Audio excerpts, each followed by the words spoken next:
My brothers and sisters, listen closely. There are stories that touch the skin, and there are stories that strike the soul. This one reaches deep into the heart and twists. For this is the story of a young man who abandoned the very woman who brought him into this world, the same woman whose prayers carried him, whose sacrifices shaped him, whose love never once wavered. He turned his back on her, all because of love, or what he thought was love. A story of lies, betrayal, manipulation, and a truth so heavy, so painful, that when it was finally revealed, it shook an entire family and nearly destroyed a mother's spirit. But sit with me now. Like the video if you have not, and open your heart. Because what you are about to hear is not just a tale.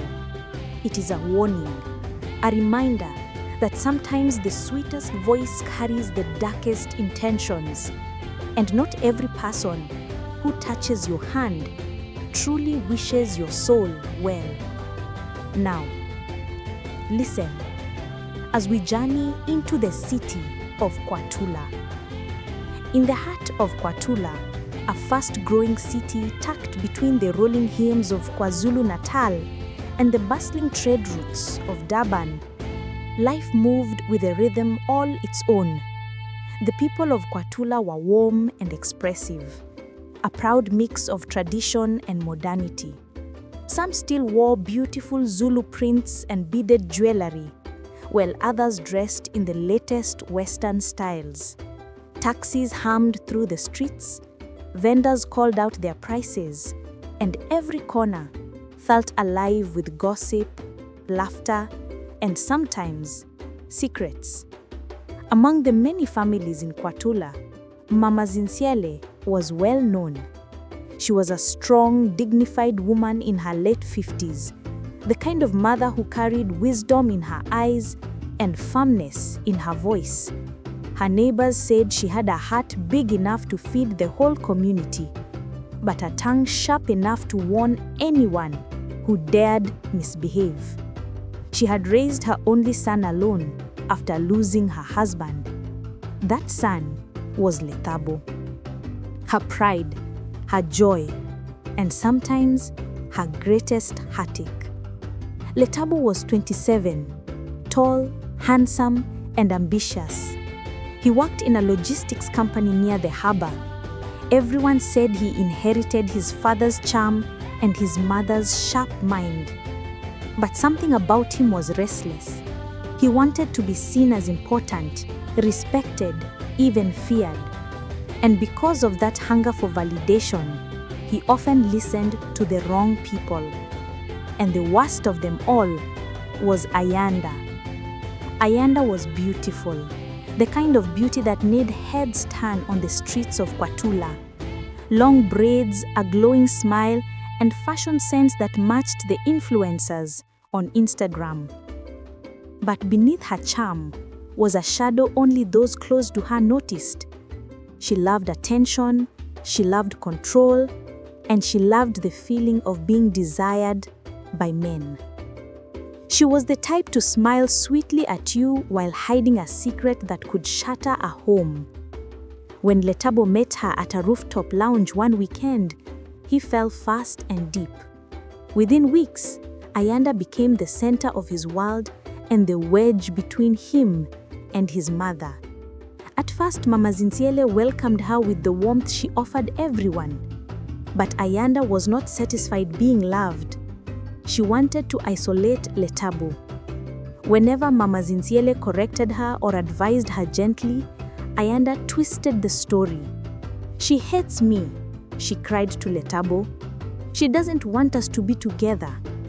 Lethabo, blinded by love, swallowed every word. The harmony of KwaThula slowly faded from his life. He stopped visiting home regularly, he stopped giving his mother money, he snapped at her calls. When she tried to warn him gently that something felt wrong about Ayanda, he angrily told her to mind her own life. But the city talked. KwaThula talked. Rumors fluttered like the breeze. Ayanda had a reputation, one Lethabo chose not to believe. Then one day, Ayanda entered his flat with trembling hands and told him she was pregnant. Lethabo's heart exploded with joy. He thanked God. He cried. He hugged her tightly. A baby meant family, and a family meant Ayanda was officially his. She deepened her lies. Your mother hates me even more now. She'll try to destroy us.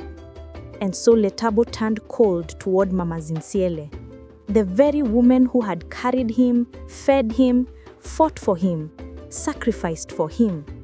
She cried many nights, praying that the spirit of her ancestors would open her son's eyes. But truth has a way of surfacing, especially in KwaThula, where secrets don't live long. It happened unexpectedly. Ayanda collapsed at a shopping mall and was rushed to the hospital. Lethabo, frantic, ran to be by his side. Mama Zinhle followed when she heard the news, her heart beating with both fear and hope. At the hospital, the shocking truth revealed itself. The doctor pulled Lethabo aside. He said carefully, "Your partner is stable, but there's something you should know. She's not pregnant." The world froze. "What do you mean?" "She showed me the test." "Fake," he said softly. "And there's something else. Her boyfriend just arrived. He says the baby, the one she claimed she lost, was actually his." Lethabo staggered. His ears rang. Everything around him blurred. Ayanda's real boyfriend stormed into the hospital room minutes later, shouting accusations, demanding to know why she had blocked him and lied about losing his child. The truth came pouring out like boiling water. Ayanda had never been pregnant with Lethabo's child. She had used the lie to control him, to own him, to turn him against his own mother. KwaThula buzzed with the news. People whispered in taxis, shook their heads at the market, and clicked their tongues in pity for Mama Zinhle. Lethabo raced home, broken. He found his mother sitting outside, weaving a basket quietly, something she did whenever she needed peace. He fell to his knees. "Mama, I am sorry. I have failed you." Mama Zinhle looked at him for a long, painful moment. Then she opened her arms. "My son, when the heart is blind, the eyes see nothing. But you have returned. That is what matters." He cried in her embrace like a child again. As for Ayanda, she disappeared from KwaThula for months. Some said she moved to Johannesburg. Others said she returned when the shame cooled down. But one thing the city knew for sure: she had played with fire and burned herself. Lethabo rebuilt his life slowly. He supported his mother again. He worked hard at his job. He became more humble, more grounded, more aware. And whenever he passed the rooftop lounge where he first met Ayanda, he remembered the lesson KwaThula had taught him. Not everyone who smiles at you comes with light. Some come carrying shadows. Do you enjoy the story? Share your thoughts in the comment box below. Don't forget to like, share, and turn on your notification bell so you don't miss our next story.